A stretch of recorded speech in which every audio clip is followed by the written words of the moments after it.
நிறைவேற்றி விட்டோம் என்று இதே முதலமைச்சர் மேடையில் சொல்றார். யோசிப்பார், ஒரு முதலமைச்சரே பொய் சொல்லக்கூடிய அவலமான ஆட்சி தமிழகத்தில் மட்டும். நீங்க உண்மையாலுமே 80% தேர்தல் வாக்குறுதி நிறைவேற்றி இருந்தா வெள்ளை அறிக்கை விடுங்க. வாக்குறுதி 1 நிறைவேற்றப்பட்ட தேதி என்ன சொல்லுங்க. வாக்குறுதி 2 நிறைவேற்றப்பட்ட தேதி என்ன சொல்லுங்க. வாக்குறுதி 3 நிறைவேற்றப்பட்ட தேதி என்ன சொல்லுங்க. எதையுமே செய்யாம 505 தேர்தல் வாக்குறுதியில நம்ம எல்லோருக்குமே தெரியும், நம்முடைய மாநில தலைவர் அவர்கள் தொடர்ந்து சொல்லிக் கொண்டிருக்கிறார்கள், 50 தேர்தல் வாக்குறுதியை கூட முழுமையாக நிறைவேற்றாம நேற்று ஒரு பெரிய பச்சை பையை சொல்லுகிறார், 364 தேர்தல் வாக்குறுதி நிறைவேற்றி விட்டோம், 80%. அருமை சொந்தங்களே, இன்னைக்கு ஆந்திராவை பார்த்து ஒரு உதாரணம். தமிழகத்திற்கு வரக்கூடிய முதலீடுகள் தமிழ்நாட்டுக்கு வரும். முதலமைச்சர் அவர்கள் இந்த நிறுவனத்தை பார்ப்பார். அடுத்த நாள் அதே நிறுவனம் ஆந்திராவுக்கு போகும், கையெழுத்து போடும், பணம் தங்க போடுவாங்க. கடந்த 6 மாதமாக பார்த்துக் கொண்டிருக்கின்றோம். தமிழகத்திற்கு வரக்கூடிய எல்லா நிறுவனமும் ஆந்திராக்கு எங்கைய போது வசூல் வேட்டை நடத்தி கொண்டிருக்கிறார்கள். வசூல் வேட்டை. அங்கே பிஎஸ் கோயல் அவர்கள் ப்ரொடக்ஷன் லிங்க்டு இன்சென்டிவ் ஸ்கீமை கொண்டு வந்து நிர்மலா சீதாராமன் அவர்கள் மத்திய நிதியமைச்சராக இருந்து தமிழகத்திற்கு இங்கே கம்பெனி அனுப்பிச்சா இங்க இருக்கிறவங்க கம்பெனி கட்டி கல்லா கட்டிட்டு இருக்கிறாங்க. 15% கூட 20% கூட வரக்கூடிய ஒவ்வொரு நிறுவனமும் கூட திரும்ப பக்கத்து மாநிலத்துக்கு சென்று நம்முடைய குழந்தைகளுக்கு வேலை இல்லை. 2030 தமிழகத்தை நாம் உருவாக்கலீங்க ஐயா. 1980 தமிழகத்துல பலமருமை இன்னும் பேசிக் கொண்டிருக்கிறோம். இன்னும் முன்னாடி போகலாம்.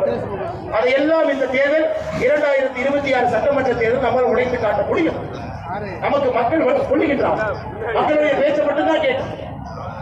ஒருங்கிணைப்பாக உறுதுணையாக தேசிய ஜனநாயக கூட்டணி களத்தில் இருக்கும் பொழுது 2026 ஆட்சி மாற்றம் என்பது நிச்சயமாக நடக்கும். இன்னொன்றையும் நாம் ஏமாற்றக்கூடாது.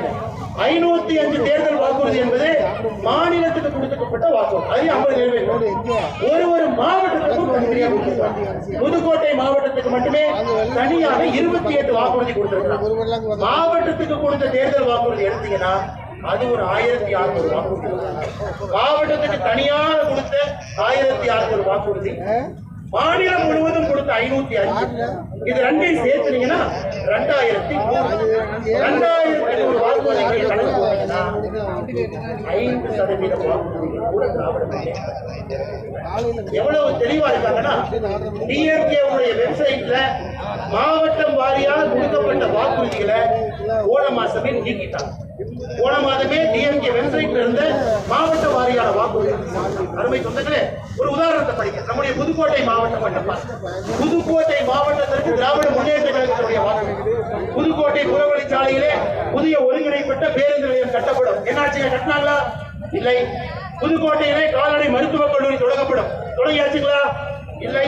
புதுக்கோட்டை, கந்தர்வக்கோட்டை, ஆதனக்கோட்டை, ஆலங்குடியில முந்திரி பதப்படுத்தும் தொழிற்சாலைகள் அமைக்க ஆவணம் செய்யப்படும். பண்ணாங்களா? இல்லை.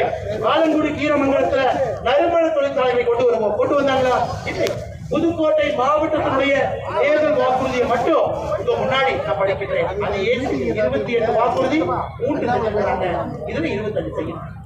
505ல 50 செஞ்சிருக்கிறாங்க. 450 செய்யணும். இதையெல்லாம் மக்களிடம் சொல்ல வேண்டும். பெரிய மாற்றத்திற்கு அச்சாரம் எழுதும். நம்முடைய அமித்ஷாஜி அவர்கள் அடிக்கடி சொல்லுகிறார், 3/2 பங்கு எம்எல்ஏக்களை தேசிய ஜனநாயக கூட்டணி இங்கே பெறும் என்கின்ற உறுதி வாக்கியை தொடர்ந்து சொல்றாங்க. 3/2 பங்கு. இன்னைக்கு இந்த யாத்திரையை பார்த்துவிட்டு அமித்ஷாஜி அவர்கள் 3/2 பங்குக்கு மேலதான் நமக்கு சட்டமன்ற உறுப்பினர்கள் கிடைப்பார் என்கின்ற நம்பிக்கை வார்த்தை நிச்சயமாக அளிப்பார் என்கிற நம்பிக்கை இருக்கு. கடைசியாக ஐயா, ஆமா, தமிழ்நாடு 1ஆம் நம்பர்ல இருக்குது. எது 1ஆம் நம்பர்ல? கள்ளச்சாராயம் சாவல இந்தியாவுல கடந்த 4 ஆண்டுகள்ல 1ஆம் நம்பர்ல. ஒரு அரசே மதுபான கடை நடத்தி 55,000 கோடி வசூல் செய்வதில் நம்பர் 1. மாநில தலைவர்கள் சொன்னது போல பெண்களுக்கு, குழந்தைகளுக்கு எதிரான பெருங்குற்றம் 15% உயர்ந்திருப்பதில் நம்பர் 1.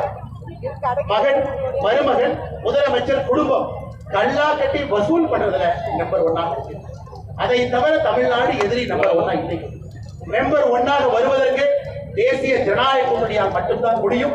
நாம் எல்லோரும் இணைந்து 2026 அந்த பொற்காலத்தை உருவாக்க வேண்டும். அதனால் அரசு ஊழியர்களாக இருக்கட்டும், காவல்துறை நண்பர்களாக இருக்கட்டும், சாதாரண பொதுமக்களாக இருக்கட்டும், உங்களுடைய வலிக்கெல்லாம் ஒரே ஒரு மருந்து மட்டும்தான். அந்த மருந்தினுடைய பெயர் தேசிய ஜனநாயக கூட்டணி. 2026 சட்டமன்ற தேர்தலில் அந்த மருந்தை மட்டும் நீங்க வாங்குங்க. அந்த மருந்தை உங்க மேல தடவுவதற்கு ஒரு வாய்ப்பு கொடுங்க.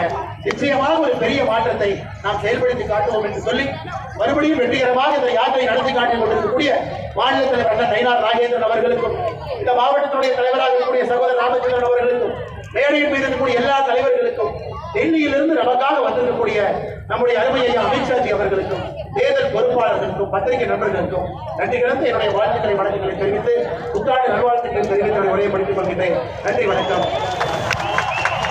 பாரத் மாதா கி ஜெய். அண்ணா, இன்னுமே ஒரு 5000 பேர் நம்முடைய தொண்டர்கள் வெளியிருக்கிறாங்க. காவல்துறை நண்பர்களுக்கு என்னுடைய அன்பான வேண்டுகோள், அவங்க எல்லாம் கிராமத்திலிருந்து கஷ்டப்பட்டு இங்க பார்க்க வந்திருக்கிறார். தலைவரை பார்ப்பதற்காக, அமித்ஷாஜி அவர்களை பார்ப்பதற்காக வந்திருக்கிறார்.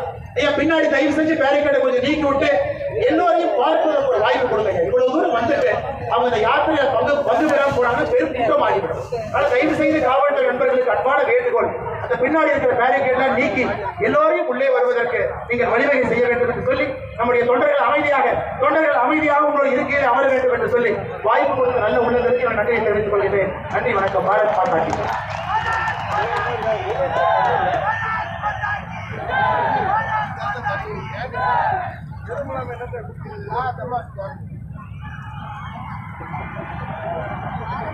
நீங்கள் ஆவலோடு எதிர்பார்த்துக் கொண்டிருந்த இந்திய உள்துறை அமைச்சர் மாண்பு அமித்ஷாஜி அவர்கள்